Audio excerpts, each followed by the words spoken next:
بسم اللہ الرحمن الرحیم۔ السلام علیکم۔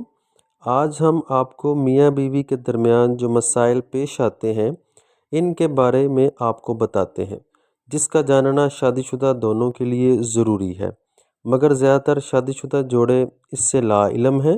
وہ دین کی کتابیں تو پڑھتے نہیں اور کسی عالم کے پاس ایسا مسئلہ پوچھنے سے شرم محسوس کرتے ہیں۔ تو دین اسلام میں ہے کہ میاں اور بیوی اکٹھے نہا سکتے ہیں، ایک دوسرے کے جسم کو دیکھ بھی سکتے ہیں۔ ایک دوسرے کے جسم کو دیکھنا گناہ نہیں ہے، بلکہ ایک دوسرے کی شرمگاہ کو دیکھنا ناپسندیدہ عمل ہے۔ ایک روایت میں یوں ہے کہ حضرت عائشہ صدیقہ رضی اللہ تعالی عنہا فرماتی ہیں کہ میں اور حضرت محمد صلی اللہ علیہ وآلہ وسلم کے ساتھ ایک ہی برتن میں نہایا کرتے تھے۔ حضرت عائشہ رضی اللہ تعالی عنہ فرماتی ہیں کہ نہاتے وقت حضور صلی اللہ علیہ وسلم مجھ سے پہلے نہا لیتے تھے اور میں ان کو کہا کرتی تھی کہ مجھے بھی پانی دیں۔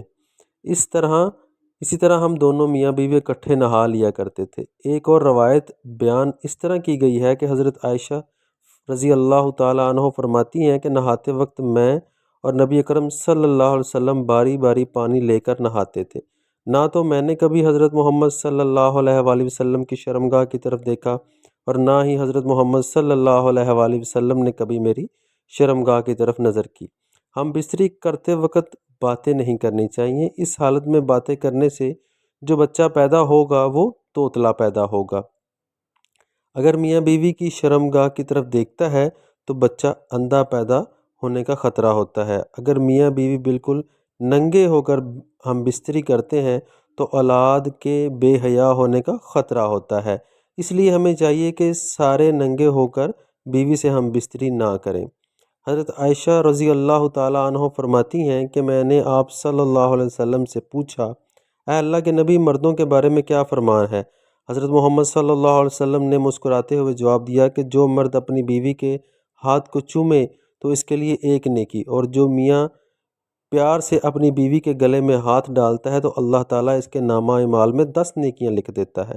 جب وہ اپنی بیوی سے ہم بستری کرتا ہے تو وہ دنیا و مافیہ سے افضل ہو جاتا ہے، اور جب غسل کرتا ہے تو جب اس کے جسم سے غسل کا پانی زمین پر گرتا ہے تو اس کے پانی کے ایک ایک قطرے کے برابر نیکیاں اس کے نامہ اعمال میں لکھ دی جاتی ہیں، اور اسی نسبت سے گناہ معاف کر دیے جاتے ہیں۔ اس طرح اس کے درجات بلند ہو جاتے ہیں۔ غسل کرنے کے لیے جو چیز دی جاتی ہے وہ دنیا و مافی سے بہتر تصور کی جاتی ہے۔ اللہ تعالیٰ اپنے اس بندے پر فخر کرتا ہے اور اپنے فرشتوں سے فرماتا ہے کہ میرے اس بندے کو دیکھو جو اتنی ٹھنڈی رات کو اٹھ کر غسل جنابت کر رہا ہے۔ میرے بندے کا یقین ہے کہ میرا رب مجھے دیکھ رہا ہے۔ میں گواہی دے کر کہتا ہوں کہ میں ایسے بندے کو بخش دیتا ہوں۔ بہترین بیوی کون سی ہے؟ بہترین بیوی وہ ہے جو اپنے خاوند سے پیار کر کے اس کو اپنے پیار کے جادو میں لے لے۔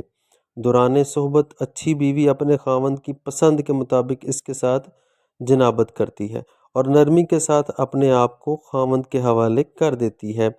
بیوی کو چاہیے کہ وہ اپنے خاوند کو اپنے پاس آنے سے کبھی نہ روکے۔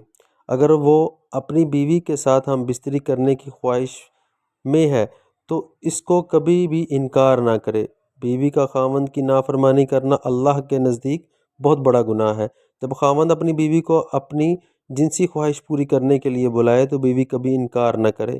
اس کے بارے میں حدیث مبارکہ میں ہے کہ جب رات کو خاوند اپنی بیوی کو اپنی جنسی حاجت پوری کرنے کے لیے قریب آنے کو کہتا ہے اور بیوی اس کے پاس جانے سے انکار کر دیتی ہے اور بندہ بیوی سے ناراض ہو کر سو جاتا ہے تو فرشتے ساری رات اس عورت پر لعنت بھیجتے رہتے ہیں۔ ایک اور حدیث بیان کرتے ہوئے حضرت رضی اللہ تعالیٰ عنہ فرماتے ہیں کہ حضور صلی اللہ علیہ وسلم نے فرمایا کہ اگر بیوی روٹی پکانے کے لیے کچن میں کھڑی ہے اور اس کا خاوند بیوی کو حاجت پوری کرنے کے لیے بلائے تو بیوی کو کچن چھوڑ کر فوراً اپنے آپ کو اپنے خاوند کے حوالے کر دینا چاہیے، بیوی کے چولہے پر روٹی ہی نہ کیوں ڈالی ہو۔ ایک دفعہ حضرت عبداللہ بن مسعود رضی اللہ تعالیٰ عنہ کی خدمت میں ایک مرد حاضر ہوا اور کہنے لگا، جناب، میرا جس عورت سے نکاح ہوا ہے میرا خیال ہے کہ وہ مجھے ناپسند نہ کرنا شروع کر دے۔ اس پر آپ رضی اللہ عنہ نے فرمایا کہ دلوں میں محبت پیدا کرنے والا اللہ تعالیٰ ہوتا ہے اور نفرت پیدا کرنا شیطان کا کام ہے۔ تم اپنی پہلی رات اپنی بیوی کے پاس جانے سے پہلے دونوں وضو کر کے 2 رکعت نفل نماز شکرانہ اس طرح ادا کرو جیسے تم امام ہو اور وہ تمہاری اقتداء میں ہے، اور اللہ